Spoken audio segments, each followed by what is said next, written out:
லிப்ஸ்டிக்கை நம்ம தொடர்ந்து பயன்படுத்தலாமா? அப்படி பயன்படுத்துறதுனால என்னென்ன பாதிப்புகள்லாம் வரும்? லிப்ஸ்டிக் யூஸ் பண்றதுக்கு முன்னாடி நம்ம என்னெல்லாம் கவனிக்கணும் அப்படின்றது தான் இந்த வீடியோல பார்க்க போறோம். இப்ப இருக்க காலகட்டத்துல சின்ன குழந்தைங்கள்ல இருந்து பெரியவங்க வரைக்குமே லிப்ஸ்டிக் யூஸ் பண்ணாம யாருமே இருக்கிறது இல்ல. அன்றாட வாழ்க்கையில அதுவுமே ஒரு தவிர்க்க முடியாத பொருளாயிடுச்சு. லிப்ஸ்டிக்ஸ்ல ஆப்வியஸா கெமிக்கல் சேர்க்கதான் செய்வாங்க. ஏன்னா அந்த நிறத்துக்காகவும் அந்த கிளாஸிக்காகவும் சில கெமிக்கல்ஸ் எல்லாம் சேர்ப்பாங்க. அந்த கெமிக்கல்ஸ் கண்டிப்பா நம்மளோட உடம்புக்கு பாதிப்புகளை ஏற்படுத்தும். இப்ப சில வகையான லிப்ஸ்டிக்ஸ் எல்லாம் பார்த்தோம்னா வெடிப்பு, தோல்ல உதட்டில பாத்தீங்கன்னா அரிப்பு, தோல்லாம் உரிகிற மாதிரி இருக்கும். அந்த மாதிரி சைன்ஸ்லாம் இருந்ததுன்னா அந்த லிப்ஸ்டிக்கை உடனே ஸ்டாப் பண்ணிடணும்.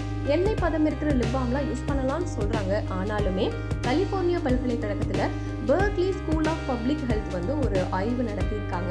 அதுல என்ன சொல்லியிருக்காங்கன்னா, லிப்ஸ்டிக்ல குரோமியம், லெட், அலுமினியம், கேட்மியம் இந்த மாதிரியான நச்சு வேதிப்பொருட்கள்லாம் கலக்குறாங்க அப்படின்றாங்க. ஸோ லிப்ஸ்டிக் போட்டிருக்கும் போது, சாப்பிடும் போதோ, தண்ணி குடிக்கும் போதோ ஆப்வியஸா நம்ம வயிற்றுக்குள்ள போகும். அது கண்டிப்பா சில பாதிப்புகள்லாம் ஏற்படுத்தும். இது ஒரு பக்கம் இருக்கு.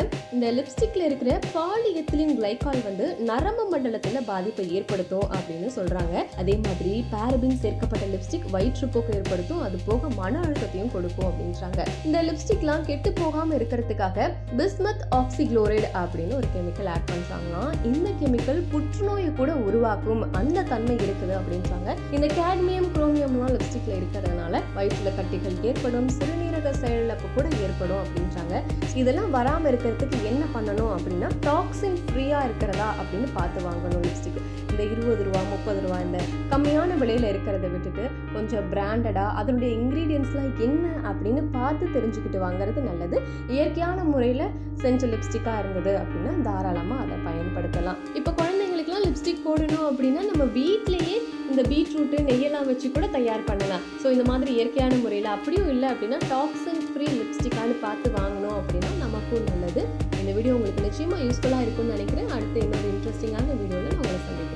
நம்ம சேனலை நீங்கள் இன்னும் சப்ஸ்கிரைப் பண்ணாமல் இருக்கீங்களா? சப்ஸ்கிரைப் பண்ணிக்கோங்க. அப்போ தான் சூப்பரான எக்ஸைட்டிங்கான நியூஸை தொடர்ந்து பார்க்க முடியும்.